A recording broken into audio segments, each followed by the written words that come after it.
It was. And 2 years ago, we welcomed Elijah into our home. And Elijah was 11 at the time. He also had been neglected and then physically abused, and had been the parent in a relationship with his two younger siblings, was on the streets of Wilmington at midnight and 1 o'clock in the morning as an 11-year-old. And just some of the trauma that he had been through just broke our hearts. And so we went to trauma therapy with him. In particular, they wanted one person to go with him to therapy. And so we chose my husband because he had been physically abused at the hands of his father. And so we thought if he saw a father in a role that was nurturing and caring and loving, that might provide extra healing for him. So my husband committed to going to that care every week for about an hour and a half for 16 weeks. And just the healing that has taken place in his life has been amazing. He's a completely different little boy now. When he came into our home, he would cling to me. He would not let go. There was a fear, I think, for him that if I left, who else would come and where else would he go?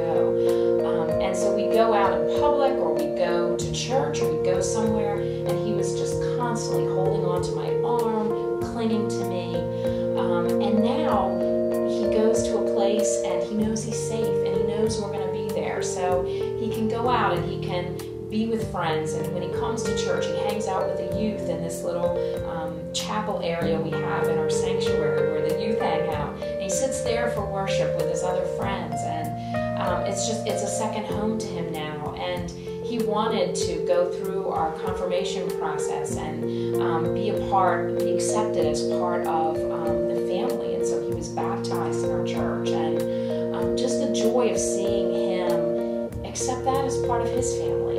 That, family then became even bigger for him. It wasn't just where he lived, it was a much broader family. And to see the joy of even the people in our congregation who care for him and who just enjoy seeing him. He got a letter from someone in our congregation 2 weeks ago that was a thank you letter saying, I was coming into church that Sunday, I was feeling really down, and you were at the door and you saw me and your face lit up and you greeted me by name. And she said, I just felt like, I'm home now.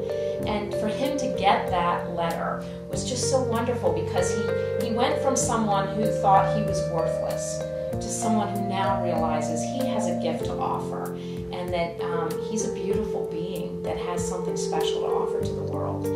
So it's been such a wonderful healing experience in his life, but it's also been wonderful for our own children.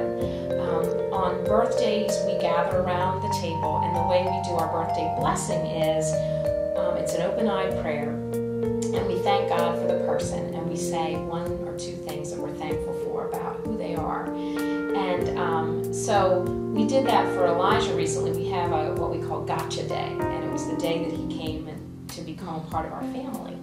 And so on Gotcha Day, he got to pick where he wanted to eat, and he wanted to eat at Old Country Buffet because that's his favorite place. And I think it's because he knows there's no limit on food. He can go up as many times as he wants, and there's always going to be enough.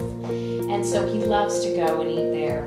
And so we went there for Gotcha Day, and just sitting around the table and hearing my son and my daughter say to him, our lives would not be the same without you. Thank you so much for coming into our lives. He skates, he roller skates. He's skated since he was a child.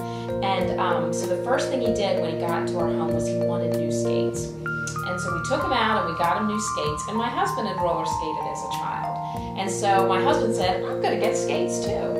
And so the two of them started skating together. Then my son started going with them and skating together. Then my daughter started going. And just over Christmas, we all went skating together as a family. And I never skated.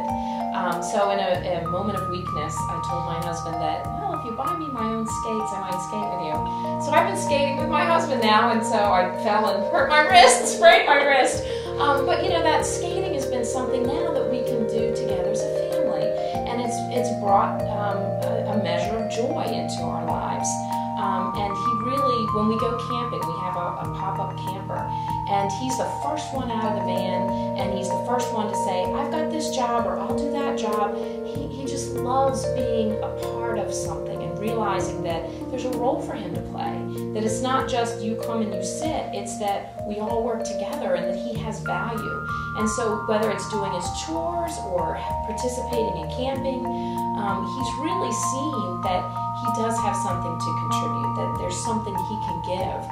But he's also seen how he's blessed our family. And our family is different now because of foster children. And we lead richer lives, more fuller lives, lives that have expanded in love beyond our walls.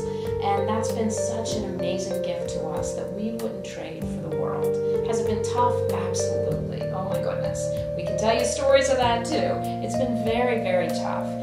And yet what we've seen is that love really does cover all. And that it transforms people, it transforms hearts, it transforms lives, and it transforms these children and allows them to have a life that that only they can lead, that will hopefully one day impact the world and make the world a better place to live.